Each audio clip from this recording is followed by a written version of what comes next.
娘が入社するからやめてくれ。今日で最後だ。社長から突然首を宣告されたのは20日の朝だった。でも。私はびっくりして言葉に詰まった。20日は取引先への支払い日。銀行振込のところもあるが、古くからの取引先には挨拶も兼ねて直接支払いに行く。ちょうどすぐにでも帰れそうな格好をしているじゃないか。特別に今日は休みにしてやるからさっさと出ていけ。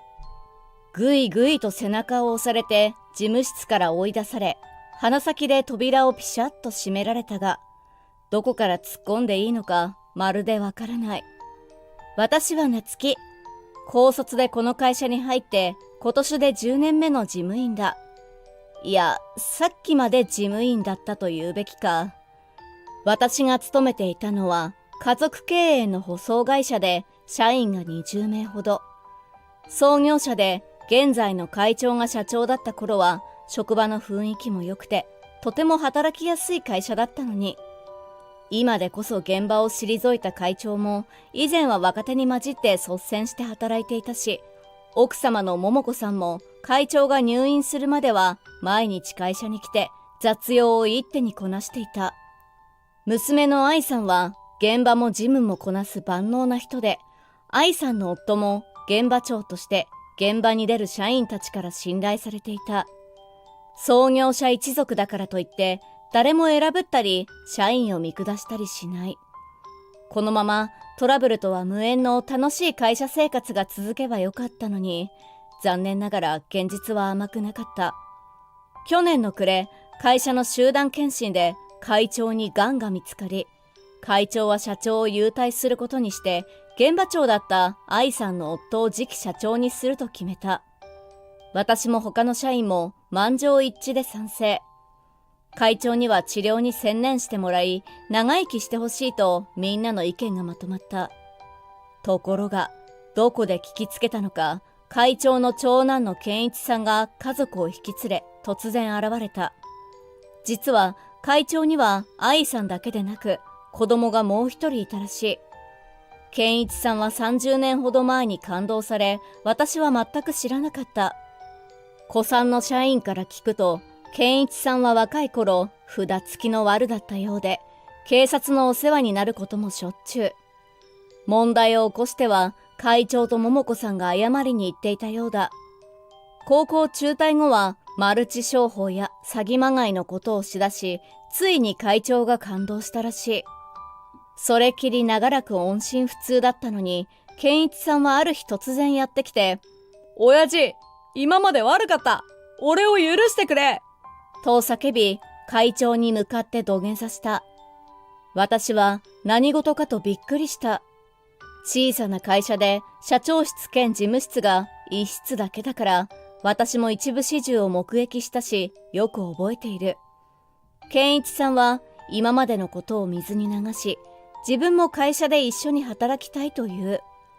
水に流してって感動された側から言う言葉ではないと思うんだけど。みんなには申し訳ないが、頼む。健一にもう一度だけチャンスを与えてほしい。愛さんや古参の社員たちは、健一さんの過去を知っているから手放しには喜べないようだったけど、会長から深々と頭を下げられ、それでも拒否できる社員は誰もいなかった。こうして健一さん一家は会長宅の離れで暮らすことになり、健一さんは社員として、奥さんは専業主婦として会長宅の切り盛りをすることになった。娘さんは大学生らしく、会社に来た時に一度しか見ていない。会長は、世間に揉まれて苦労して、健一もまともになったはずだ。と言っていたし、桃子さんも、健一さんが家族を連れて帰ってきてくれたことを泣いて喜んでいた。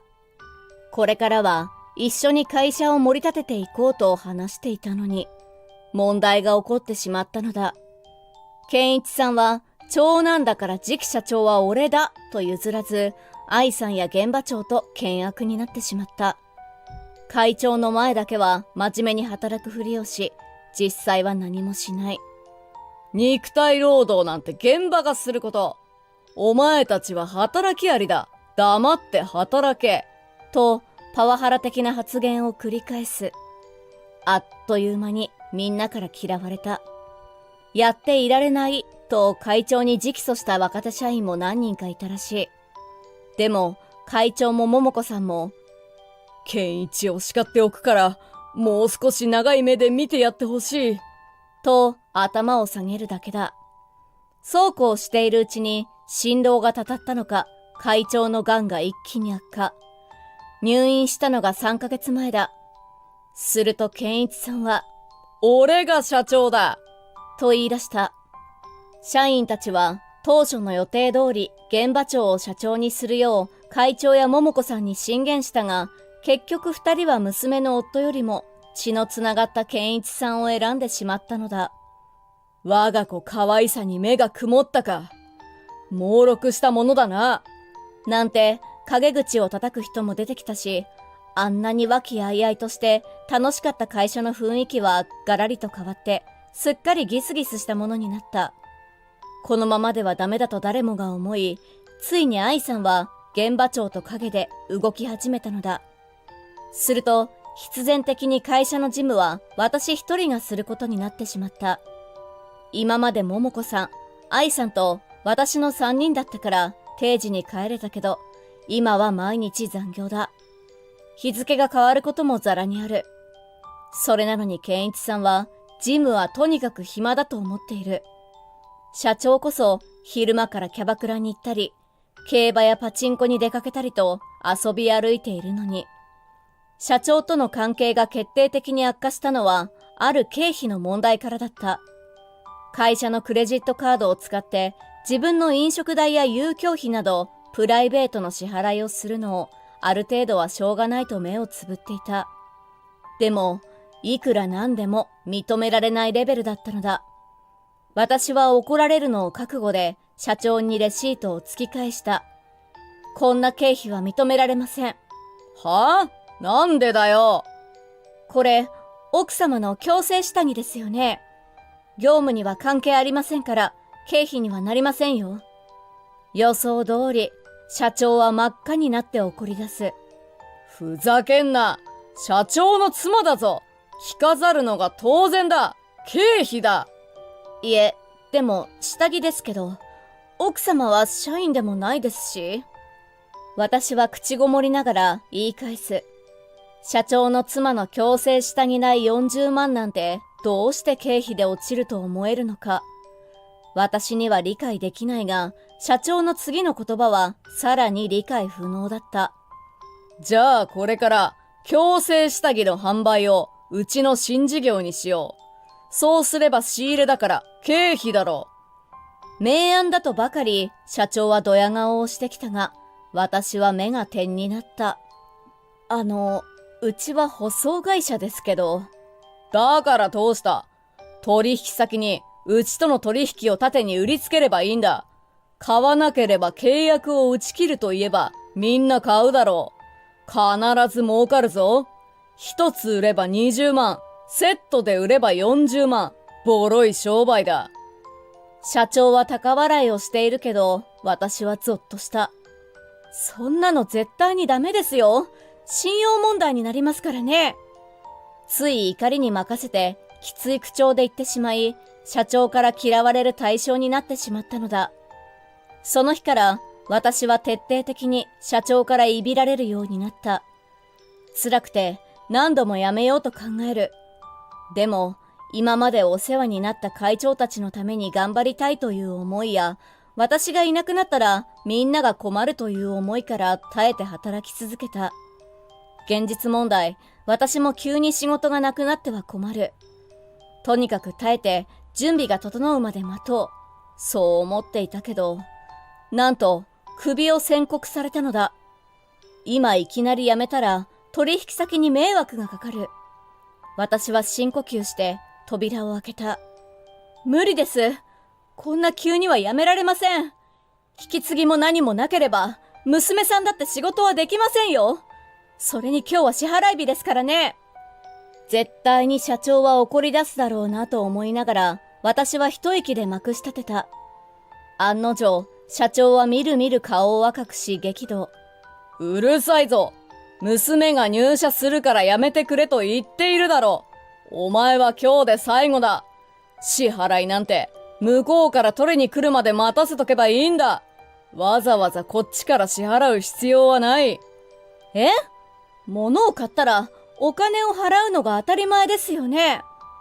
私が唖然としてつい子供に噛んで含めるように説明すると、社長も社長でまともな大人だとは思えない理不尽なことを言い出した。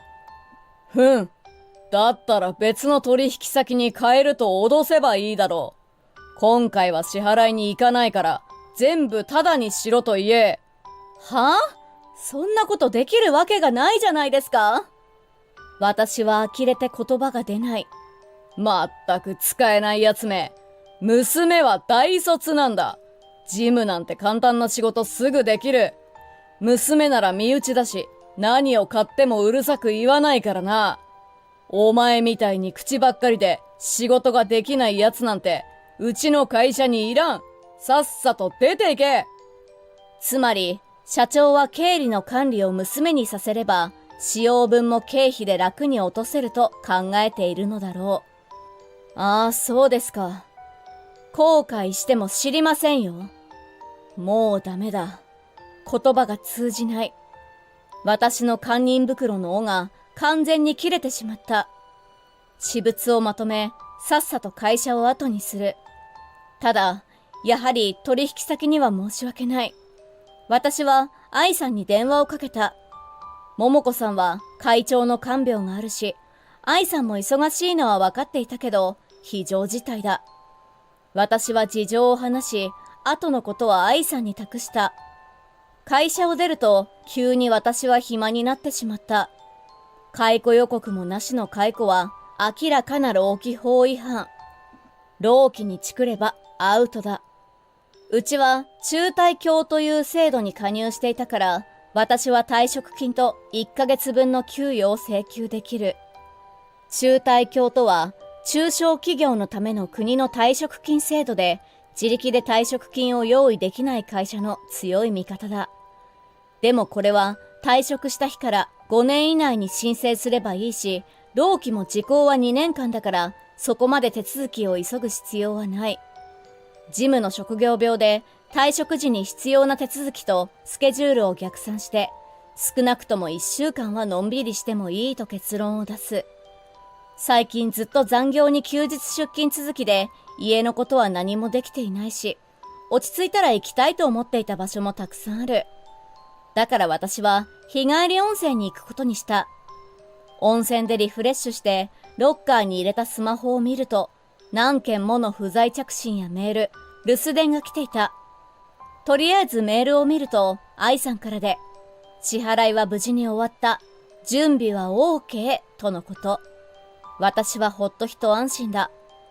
社長から急に辞めさせられたとはいえ、怒りに任せて仕事を放り出してしまったのは申し訳なく思っていたからだ。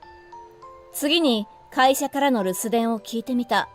すると慌てた社長の声で、おい、どういうことだ？俺が本当の社長じゃないだと？お前知っていたのか？ちゃんと説明しろ！と入っていた。やっと気づいたのか。本当にバカな社長だと、私はくすっと笑ってしまう。それから私は順番にメールや留守電を確認し、会長からの留守電を聞き、急遽病院へ行くことにした。夕方になって、私が会長の病室に着くと、桃子さんだけでなく、社長も来ていた。会長は私を見るなり、ベッドの上でガバッと頭を下げる。夏樹くん、うちのバカ息子が本当に申し訳なかった。おい、どういうことだよ。正式な社長じゃないって説明しろ。事態が飲み込めず、健一さんが偉そうに怒鳴ってくるけど、会長がすぐに一括した。お前は黙っとれ。実は、私が愛さんに電話をした後、愛さんはすぐに会長と桃子さんに連絡をしたらしい。それを聞いた会長が慌てて社長に電話をし、お前、本当に何も知らないのか？と社長に話をしたそうだ。だからどういうことなんだよ。私は訳もわからずに怒鳴ってくる社長に向かって、つまり、健一さんは法的に何の影響力がない名ばかり社長だったんですよ、とあっさりネタばらしをしてやった。知識がないとややこしくてよくわからない話かもしれないが、社長は社内の役割を示す呼び名であって、法律で定められた役割ではない。会社を代表し、対外的な責任を持つのは代表取締役で、単なる社長とは似ているようで全然違う。社長という肩書きだけなら社内で自由に変更できるが、代表取締役を変更するためには複雑な手続きが必要で、かなり大変なのだ。3ヶ月前、健一さんが社長になることが決まった時、愛さんや現場長、古参の社員たちから強烈な反発があったから、私が会長を代表取締役のままにして、健一さんを名ばかり社長にする方法を提案したのだ。事務員として手続きの大変さや会社関係の法律について知っていたから思いついた方法だった。健一さんが心を入れ替えて真面目に働き、社員全員から認められたら、その時に初めて法的な手続きを開始することになっていた。逆にもし、健一さんが社長として不適格だとなった場合は、解任するか、そのまま会社を廃業する予定で、愛さんと現場長が新会社を開業する準備を進めていたのだ。愛さんは、健一さんの性格が変わるとは思っていなかった。会長と桃子さんは最後まで健一さんのことを信じていたけど、健一さんが私を不当解雇したことで目が覚めたらしい。会長は、経営者になるならしっかり勉強して社員を大切にしろと何度も言っただろうが、と社長を叱りつける。でも社長はまだピンときていないようで、別に今からでも手続きをすればいい話じゃないか、という。いや、もう無理だ。うちの会社はな、希望する社員には自社株を与えていて、だいたいみんな持っている。夏木さんは 10% を持っているから、うちの主要株主だ。夏木さんの意見は無視できないし、自社株を持っている他の社員たちだって、お前の味方をするはずないだろう。少しずつ事態が飲み込めてきたのか、社長の顔色が悪くなる。なんだって？でも、俺だって株はあるんだろ？ゼロだよ。お前が本当の意味で社長になったら、私の分を渡そうと思っていた。お前には心底がっかりしたよ。どうせ私の余命があとわずかだからと、財産目当てだったんだろう。会長はがっくりとうなだれ、桃子さんも悲しそうな顔をして黙り込んでいる。社長は開き直って、はん、当たり前じゃないか。俺は長男なんだ。もらえるものをもらって何が悪いんだ。会社は俺のものだと言い放つ。私はもう許せなかった。いいえ、違います。会社の全責任を持つ代表取締役は会長です。それから私は株主です。株主総会の招集を請求して社長の解任を求めることもできるんですよ。解任という言葉は理解できたのか、社長はみるみる真っ青になる。俺がクビにされるかもしれないってことか。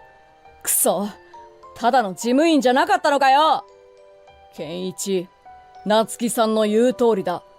こうなっては誰もお前の味方をしてくれる人はいないぞ。夏木さんだけがお前にもチャンスを与えるように言ってくれたんだ。桃子さんがそこで口を開く。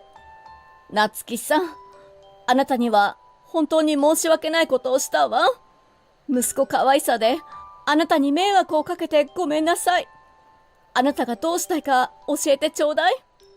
私は社長を見る。社長、私はあなたの下ではもう働きたくありませんから、このまま辞めさせていただきます。ただし、退職金はしっかりもらいますし、1ヶ月分の給与も残業や休日出勤の未払い分もしっかり払ってもらいますからね。労基にも報告させてもらいますし、株主の一人として会社に害のある人物を排除するため徹底的に戦いますよ。私がにっこりと笑って言うと、社長は真っ青を通り越して真っ白になった。